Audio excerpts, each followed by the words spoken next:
दोस्तों, शोले फिल्म मुंबई के मिनेर्वा थिएटर में 5 सालों तक चली थी। 240वें हफ्ते में भी वो फिल्म हाउसफुल चल रही थी। इस फिल्म ने कई लोगों को जिंदगी बदल दी। रिलीज होने के 47 साल बाद भी इसे बॉक्स ऑफिस में सफलता का मापदंड माना जाता है। इस फिल्म के छोटे छोटे कलाकार सुरमा भोपाली, जेलर कालिया और सांभा हमेशा के लिए अमर हो गए। यहाँ तक कि घोड़ी धन्यू को भी लोगों ने भुलाया नहीं।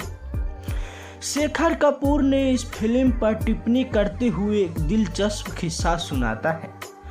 भारतीय फिल्म के इतिहास को 2 भागों में विभाजित किया जा सकता है, 16 BC और 16 HD।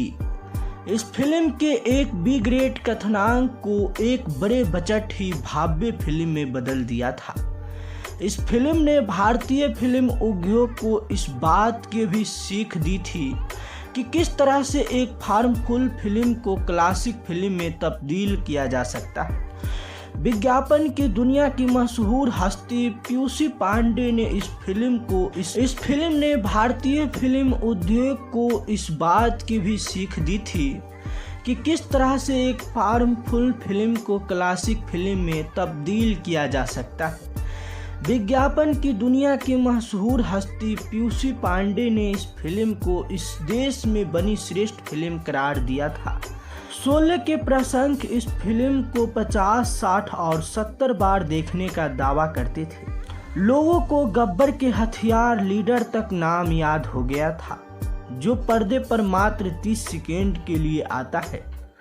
लोग गब्बर के पिता को भी नहीं भूलते थे, जबकि उसके बारे में फिल्म में सिर्फ एक वाक्य में जब अदालत में गब्बर के खिलाफ फैसला सुनाते हुए कहा जाता है, गब्बर सिंह वर्ल्ड हरी सिंह। शोले में एक छोटा सा रोल करने वाले मैक मोहन ने एक इंटरव्यू में बताया था कि एक बार न्यूयॉर्क हवाई अड्डे के पहलवान से दिखने वाले इमोशनल ऑफिसर ने मुझे बिना कोई सवाल पूछे जाने दिया था, क्योंकि उसने शोले देखी थी और वो सांभा को पहचानता था। पटना में लोगों ने अपने ऑटो रिक्शा को धन्नो नाम दे रखा था। कई 5 स्टार होटलों के बार में ड्रिंक्स के नाम गब्बर रख दिए गए थे। भारत भर में कॉलेज की कैंटीनों में जब किसी लड़के और लड़कियों को रोमांस लड़ाते देखा जाता था तो ये फिक्रा अक्सर सुनने को मिलता था। बहुत ही याराना लगता है। सलीम जावेद ने 4 लाइनों में इस फिल्म का कॉन्सेप्ट नोट लिखा था, जिससे 15 दिनों के अंदर एक 3 घंटे की फिल्म में तब्दील करने की जिम्मेदारी रमेश सिप्पी ने उन्हें सौंपी थी। इन तीनों पर हॉलीवुड की फिल्मों बच कैसिड 7 और जापानी निर्देशक अकीरा कुरोसावा की 7 समुराई फिल्म का खास असर था। गब्बर सिंह का नाम एक वास्तविक डकैत के नाम से लिया गया था। सलीम के पिता, जो कि इंदौर में DIG थे, अक्सर एक खतरनाक डकैत की कहानी सुनाया करते थे, जिसने 50 के दशक में ग्वालियर के आसपास के गांवों में आतंक मचा रखा था। उसकी खासियत ये थी कि वो पुलिस वालों को पकड़कर उनके नाक और कान काट लिया करता था। एक कहानी ये भी प्रचलित थी कि गब्बर को खाकी रंग से इतनी नफरत थी कि उसने एक बार एक पोस्टमैन को पकड़कर उसका चेहरा बिगाड़ दिया था, जबकि वो सफाई देते रह गया था कि वो पुलिस वाला नहीं है। सुरमा भोपाली वो चरित्र था जिससे जावेद अख्तर अपने भोपाल के दिनों से जानते थे। बीरू और जय भी सलीम के कॉलेज के दिनों के दोस्त के नाम थे। सिक्के वाले दृश्य का प्रेमान स्रोत गार्डन ऑफ इविल फिल्म थी, लेकिन सलीम और जावेद हूबहू नकल करने में विश्वास नहीं करते थे। वही हेमा मालिनी टांगे वाली की रोल करने के लिए बहुत उत्साहित नहीं थी। फिल्म में सिर्फ 5.5 दृश्य की उनकी भूमिका उनके उस समय के कद को देखते हुए बहुत कम थी। जब हेमा ने इसका विरोध किया तो रमेश सिप्पी ने उन्हें समझाया, ये संजीव और गब्बर की फिल्म है, लेकिन तुम्हारा रोल बहुत दिलचस्प है। सवाल ये भी उठा कि जय के दोस्त का रोल कौन करेगा। सारे बिरकत चाहते थे कि ये रोल शत्रुघ्न सिन्हा को मिले, लेकिन सलीम जावेद शुरू से अमिताभ को ही लेने के पक्ष में थे।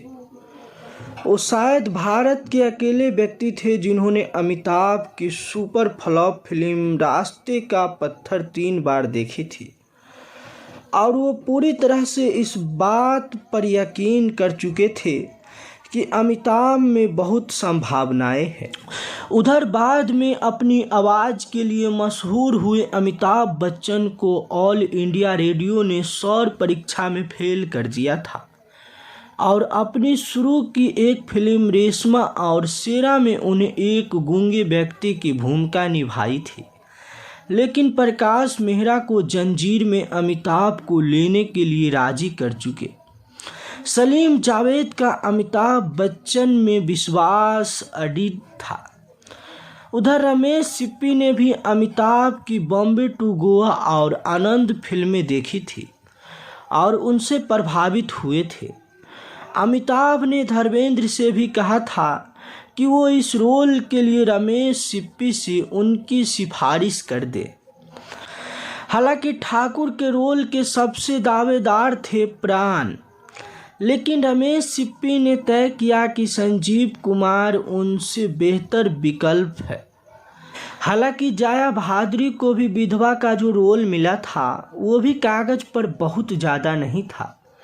फुटेज में वो रोल हेमा मालिनी से भी छोटा था, लेकिन रमेश का तर्क था कि उस समय जया के अलावा कोई भी आंखों से उतना अच्छा अभिनय नहीं कर सकता था। जया इस रोल के प्रति बहुत उत्साहित नहीं थी, लेकिन उस समय अमिताभ बच्चन के साथ उनकी नज़दीकियां बढ़ रही थी। हालांकि अमिताभ ने उन्हें यह कहकर फिल्म करने के लिए मना लिया कि इससे उन्हें और नज़दीक आने का मौका मिलेगा। वही डाकू के रोल के लिए रमेश सिप्पी की पहली पसंद थे डैनी डेग्रोपाल, लेकिन जावेद इस चुनाव से बहुत खुश नहीं थे।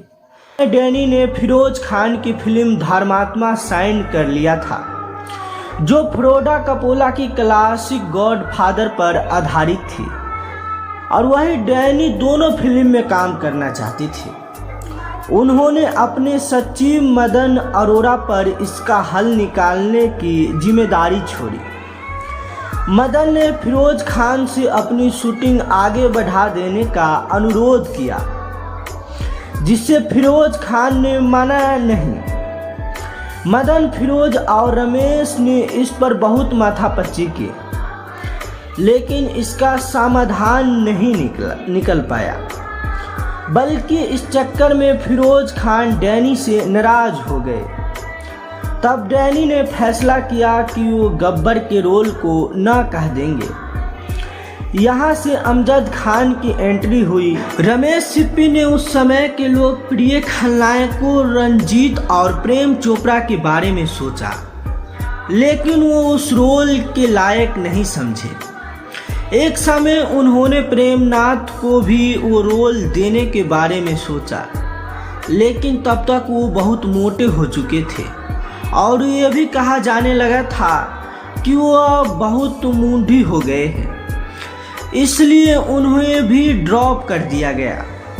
अमजद खान का ट्रैक रिकॉर्ड इतना अच्छा नहीं था, लेकिन थिएटर में उनकी खासी ख्याति बन चुकी थी। उनसे दाढ़ी बढ़ाकर आने के लिए कहा गया। रोल में गहराई से जानने के लिए उन्हें जया भादुरी के पिता तरुण भादुरी द्वारा चंबल के डाकुओं पर लिखी किताब अभिष्ट चंबल पढ़ी।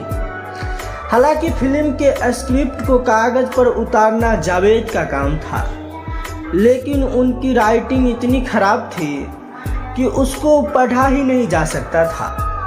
वो उर्दू में लिखते थे, जिसका हिंदू अनुवाद करते थे। गब्बर की भाषा आबधी मिश्रित खड़ी बोलती थी। उसके शब्द के चुनाव में रुखापन था। लेखक ये बताना चाहते थे कि गब्बर के सिर्फ 50,000 रुपये का इनाम था, लेकिन गब्बर की आगरा इतनी थी कि उसने अपने एक चमचे के जरिए तत्परते दर्शकों तक पहुंचाया कि गब्बर का डायलॉग था, अरे ओ सांभा, कितना इनाम रखे हैं सरकार हम पर? पूरे 50,000। सुना, पूरे 50,000। अनुपमा चोपड़ा लिखती है कि गब्बर का रोल इतना ताकतवर था कि जब अमिताभ ने स्क्रिप्ट सुनी तो वो गब्बर का रोल करना चाहते थे। संजीव कुमार के भी यही राय थी। स्क्रिप्ट ने इतना अच्छा रूप लिया कि हर अभिनेता दूसरे अभिनेता का रोल करना चाहते थे। धर्मेंद्र ठाकुर के रोल से इतने प्रभावित हुए कि वो ये रोल के खुद करना चाहते थे। आसरानी को जेलर के रोल के लिए चुना गया। जावेद ने उन्हें इस रोल की बारीकी से समझाए। सलीम जावेद ने इस फिल्म में डाकुओं की पूरी इमेज ही बदल कर रख दी। इससे पहले फिल्म के डाकू माँ भवानी की पूजा करते थे, धोती और बड़ी पगड़ियों पहनते थे और माथे पर 4 इंच का तिलक लगाते थे। सलीम जावेद ने गब्बर को सेना की वर्दी पहनाते हुए दिखाया। बीरू और जय गांधी जीन्स पहनते हुए दिखाई दिए। रमेश सिप्पी को चंबल के बिहार नहीं पसंद थे। उन्होंने एक ऐसी जगह की तलाश थी जहां ठाकुर के घर से पूरे गांव दिखाई दे। रमेश सिप्पी ने इसकी जिम्मेदारी आर्ट डायरेक्टर राम एकड़ पर छोड़ी। इससे पहले किसी भी डाकुओं पर आधारित फिल्म की शूटिंग दक्षिण में नहीं की गई थी। लोकेशन की तलाश में एडेकर अपनी कार से दक्षिण के लिए निकले। बहुत मकसद के बाद उन्होंने बंगलौर से 1 घंटे की दूरी पर शोले के शूटिंग के लिए रामनगर का चुनाव किया। संगीत निर्देशक के रूप में रमेश सिप्पी ने आर.डी. वर्मा को चुना। पंचम ने पहले गाने की धुन बनाई। उसके बाद आनंद बख्शी ने फिल्म के गीत लिखे। इस फिल्म के सभी बड़े कलाकारों को बंगलौर के अशोक होटल में ठहराया गया था। हर स्टार को एक स्वीट और कार दी गई थी। कुछ सालों पहले ही बॉम्बे टू गोवा की शूटिंग के दौरान अमिताभ बच्चन को 2 स्टार होटल में ठहराया गया था। शूटिंग की लोकेशन होटल से 1 घंटे की दूरी थी। सबसे पहले सुबह 6 बजे रमेश सिप्पी और दिवेश शूटिंग के लिए रवाना होते थे। करीब 150 लोग रोज बंगलौर से रामनगर जाया करते थे। चूंकि संजीव कुमार देर से उठते थे, इसलिए उनकी शूटिंग शाम को रखी जाती थी। पिक्चर के सेट पर करीब 200 लोगों का खाना बनाया जाता था। 5 सालों तक मिनट थिएटर में लगातार चलने के बाद शोले इसलिए हटाई गई क्योंकि रमेश सिप्पी की अगली फिल्म शान रिलीज के लिए तैयार थी। फिल्म में छोटा सा रोल करने वाले बीजू खोटे उसके बाद से 2019 में अपनी मौत तक अपने स्क्रीन नाम कालिया से ही पुकारे गए। जब सड़क पर लोग उन्हें पहचान कर जोर से कालिया चिल्लाते थे तो उनके बेटों को बहुत बुरा लगता था। तब खोटे ने अपने बेटों को बताया था कि इसी नाम की वजह से ही हम अपनी रोटी खा रहे हैं। सांभा का रोल करने वाला मैक मोहन ने बाद में याद किया कि मेरी तो पहचान ही चली गई। अभी भी जब लोग मेरे ऑटोग्राफ लेते हैं और जब मैं अपना नाम मैक मोहन लिखता हूँ तो मेरी तरफ से आश्चर्य से देखते हैं। वो समझते हैं कि मेरा असली नाम सांभा ही है। तो भैया हम इस वीडियो को यहीं पे समाप्त करते हैं। तो आप लोगों से रिक्वेस्ट है कि इस वीडियो को ज़्यादा से ज़्यादा शेयर कीजिए और नीचे लाल बटन को दबा के इस चैनल को फ्री में सब्सक्राइब कीजिए।